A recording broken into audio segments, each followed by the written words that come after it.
Dear university staff, hello. I want to report an insulting incident that happened to us today. My friends and I were at this building trying to grab some coffee. We were waiting in line, and finally, when it was our turn to order, we stepped forward.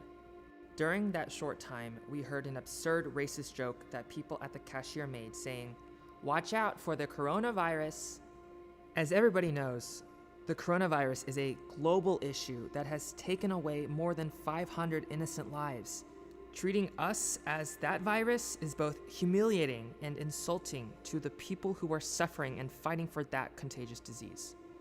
It is very unfortunate that this occurred during the Black History Month, the month that we all believe everybody should not be discriminated by the color of their skin. I hope you examine this issue. We sincerely want an apology for this inconvenience. Sincerely, student. Dear student, thank you for your message. I'm very sorry this happened to you. I would like to meet in person to discuss the situation further. Let me know when you can stop by. Ada.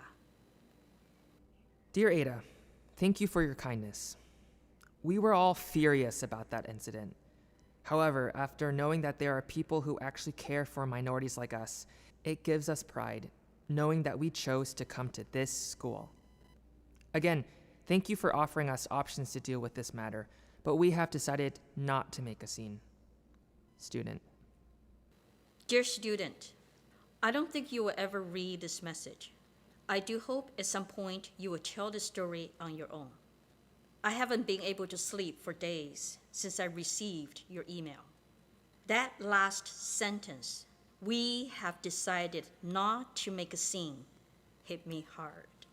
That sentence has filled me with sadness. It feels like someone has driven a knife slowly into my heart. I'm not going to die from it, but my heart aches and bleeds with each gentle cut and push. Your message was the first complaint I received, but it was not the first one I have heard.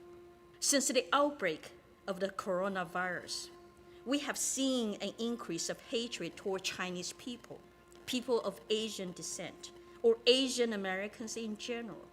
Physical assaults have taken place, racial slurs hurled, suspicious looks cast, masks put on specifically when Asian people are present. Otherwise, socially conscious people making jokes and references about the virus and Chinese people. Businesses in Chinatown plummeted due to misinformation, xenophobia, and racism. In a world where racism is often seen between black and white, discrimination, prejudice, racism, and xenophobia toward and against Asians are often taken for granted and normalized that even UC at Berkeley briefly posted something online along the line. Xenophobia is a normal response after the outbreak. Our own president insisted on calling the virus Chinese or Wuhan virus, knowing fully well that a pandemic will bring out pre-existing hatred, xenophobic sentiments, and racist assaults against people of Asian descent. Different universities sent warning emails to students about the virus, yet very few made public statements denouncing anti-Asian racism.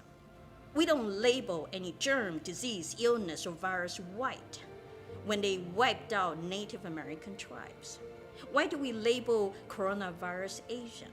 This pandemic shows how easily we, as Asian Americans, can go from being model minority to yellow peril in this country within seconds. But what I want to write here is not about the virus. It is about that last sentence of yours. We have decided not to make a scene. I truly see you because you remind me of my younger self. When I used to believe that people would understand where I was coming from and empathize with my position if I were polite enough, respectful enough, articulate enough, or liked enough. And then it dawned on me one day. My degree of politeness, respectfulness, or likability has little to do with whether people can grasp the complexity of issues. For many, they understand them all alone.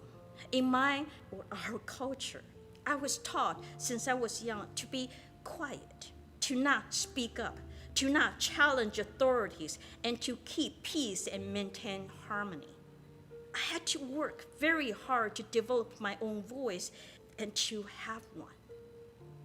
When I was younger, I tried hard to balance between having a voice and wanting to be liked, having ideas and opinions and being seen too opinionated and loud, and telling people how I really felt and what I really thought, and not wanting to alienate anyone with my truth. I still struggle with that. And I'm in my 50s. The reality is, there's no balance. It is a lose-lose situation for me as a woman. I do have the benefit of racial perception. I'm hardly seen as militant or aggressive as an Asian woman, even when I am, compared to a Black woman who can easily be seen as aggressive even when she is simply being assertive. My body, as much as it may be sexually objectified, exoticized, or violated, is not seen as threatening, thus allowing me to freely navigate the world without anyone calling the police on me. And we know the ways our bodies are perceived can have life and death consequences. But the worst part is this. When you don't practice speaking up for yourself, you end up losing the only voice you have, your own. I want you to remember this. Silence can be a strength, but it isn't always a virtue. Being quiet doesn't always bring you peace. Being polite doesn't always keep you out of trouble. Being respectful doesn't always get you the respect in return. Please, learn to tell your own story, as I can't always tell stories for others. Learn to shout on top of your lung. Make a scene. Be the troublemaker. Be the trouble for yourself and others. It's time. It's time. Ada.